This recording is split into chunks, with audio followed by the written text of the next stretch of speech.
Alright folks, I'm going to try and keep this as short as possible. It's quite late, it must be 1 o'clock and 1 AM on Thursday morning,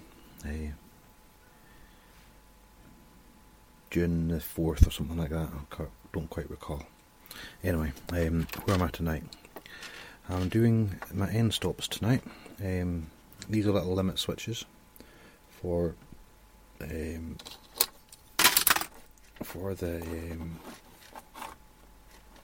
printer.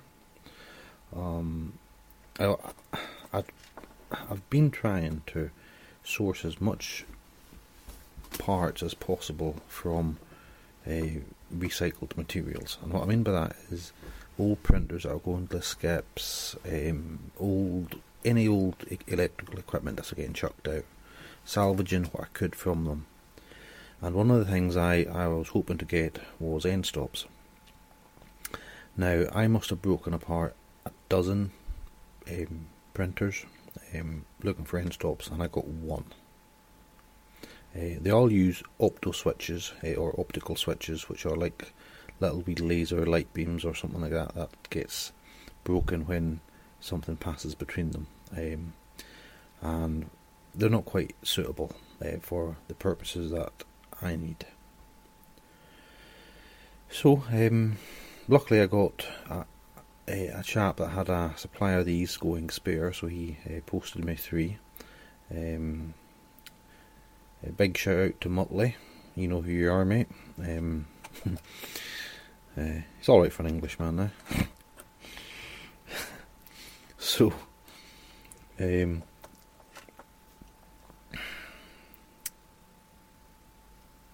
sent me these little end stops, so I'm getting them fitted now, and I'm much obliged to him. The other problem I had was, the fact that I didn't have end stops as one.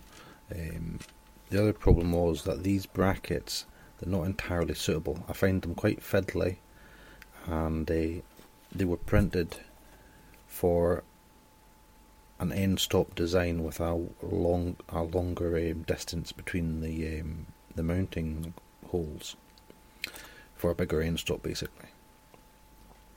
Now, I could have possibly drilled this plastic, but it's quite brittle, and as you'll see here, I'm already suffering from a little bit of cracking and breaking in the plastic.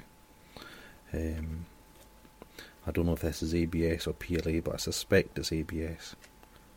Anyway, that doesn't matter right now. So my solution is a couple of blocks of wood glued together, and then 2 little screws holding the wood in place, and then a couple of little tacks, because I don't have screws, enough screws will do the whole job. So I've got a couple of little steel carpet tacks just to nail the end stop into position. It doesn't look very good, it's quite ugly, it's not very pretty looking, but it works. It's quite solid, there's no movement in the end stop. So when that gets clamped into place, that should be fine. Another little issue I had was wiring. A lot of the wiring I had lying around was a little bit on the heavy side for this purpose. So I seen an old washing machine going out to the skip the other day, so I got the lid off it and found this wiring in at the back, for the control panel, which what you use to control obviously control your washing machine, but to programming it, the program panel. There's quite a lot of wiring in there, so I had that, and that's come in useful.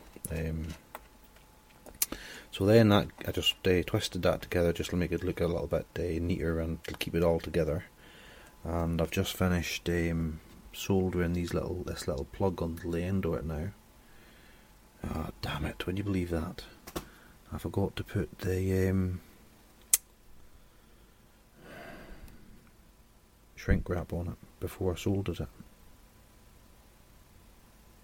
Damn me. That's what you get for working too late, folks. You make mistakes. But not a big one, it's not the end of the earth, eh? So you get these strips, so I don't know what you call them. It's like they're just like strips or pens with plastic plugs on them. You can maybe see the daylight through them if I hold it up, or the light there. So if you have a need for a plug of maybe two pins with 2 holes in it, or 3 or even 4, you just break it off at the next pin up. So if it's a 3-pin plug you're after, you break it off at 4. It means that you lose a pin every time you make a plug, but it's a small price to pay, instead of trying to source them through other means. So you just snap them off with a sharp knife or a sharp set of pliers or whatever. Then you're left with some jagged edges down the side there. I don't know if you'll focus on that, but you can see that it's a bit rough. You just file that down on a little file, and that's good to go then. Just one of those little fiddly jobs that needs to be done.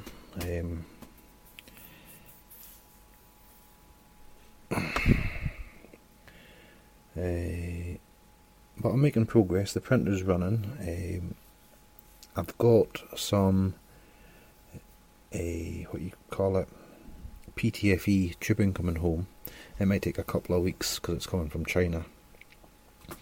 That'll insulate the PLA plastic as it enters the heating chamber. The heating chamber gets very hot, as you're well aware, and you want to make sure that the plastic filaments gets right into the centre of that chamber before it melts. So you have to have it insulated or protected from the heat until it reaches that point. Otherwise it softens and bends and then jams on you. So I'm trying to... I've never actually printed a part yet myself, but this is what I've been told. So I'm trying to avoid all these headaches by just getting it done right, or as best as I can from the beginning, and then I'll have less headaches down the line. Well, that's the hope anyway. So, what else is there?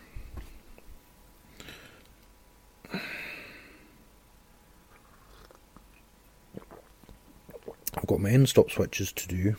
I'm currently at that. I've got to get my PTFE tubing home and get that fitted to my what it's referred to as a hot end, but that always sounds dirty to me. So I'll call it my extrusion nozzle or something like that. Okay. Now, the extrusion nozzle has both a hot end and a cold end, right? There's no avoiding it. Now, the cold end is basically the part of the body that you try to that doesn't function as the melting point. So my hot end, I'll show you. In fact, it's easier. My hot end. What am I like? So this is the cheap and cheerful extrusion nozzle I've got. I actually spoke with a chap that gave me this, and this black bit here, that's not actually plastic. It's a sort of quite a exotic material, and it's got a very high heat resistance.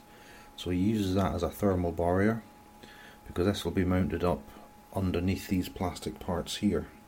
So obviously you want to protect them from any warping or melting or even catching fire, because this gets super hot, this part. Now, so this is the hot end, right? This is the hot end here. You can see the cartridge. I've actually got this all wired in. I don't know if I showed you that before.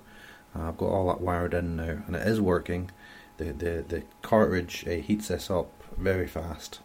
It'll take it up to 185 degrees centigrade within a minute, I'd say. The temperature sensor there seems to be working correctly. It's detecting rather the room temp, sort of fairly accurate room temperature. So that seems to be working fine. Now these fins, that's part of the cold end, okay?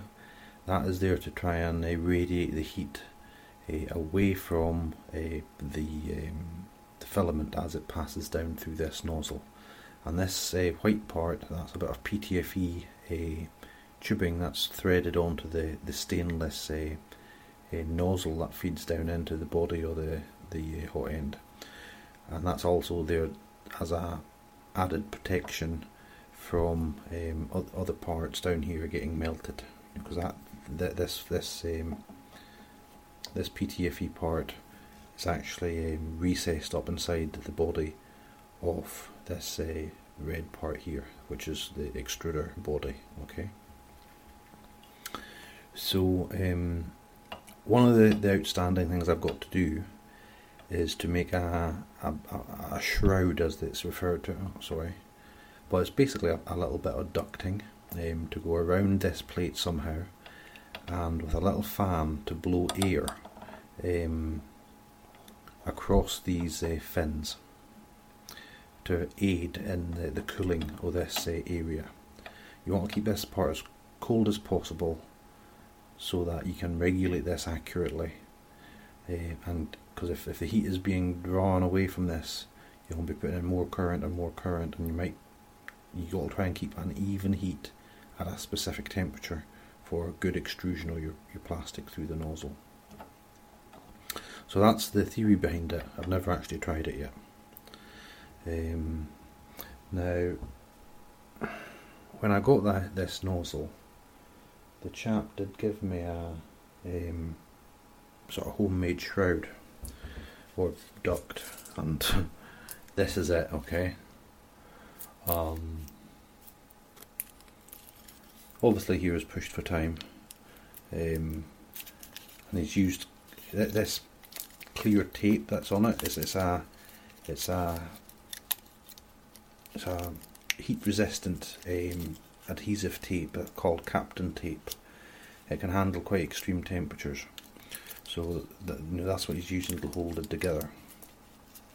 So I'm going to maybe use that as a sort of template and make up something a bit more robust. And what I need to do is I need to have a fan. Now the fan that excuse me a second,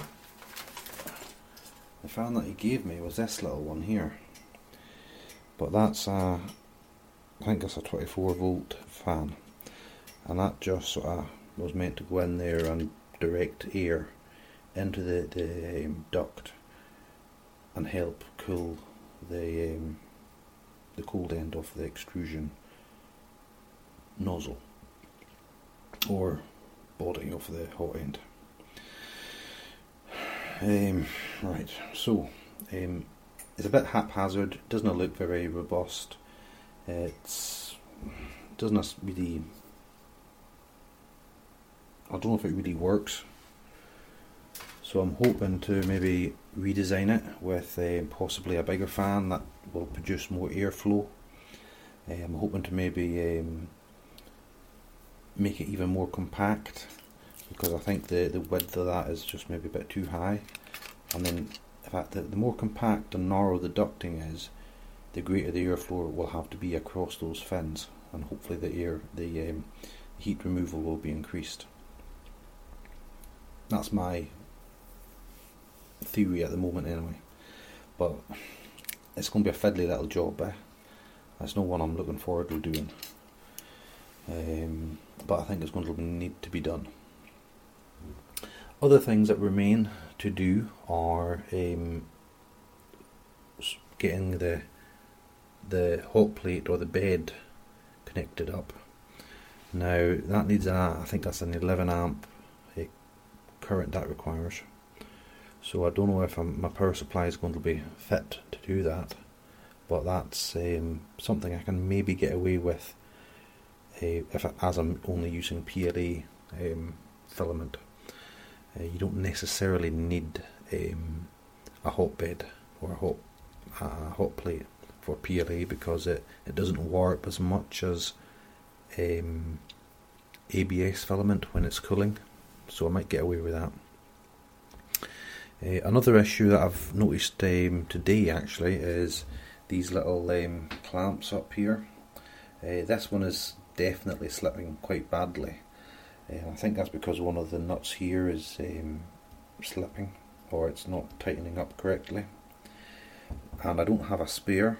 I've got spare nuts and bolts, but I think what's happening is the nut is slipping inside the plastic.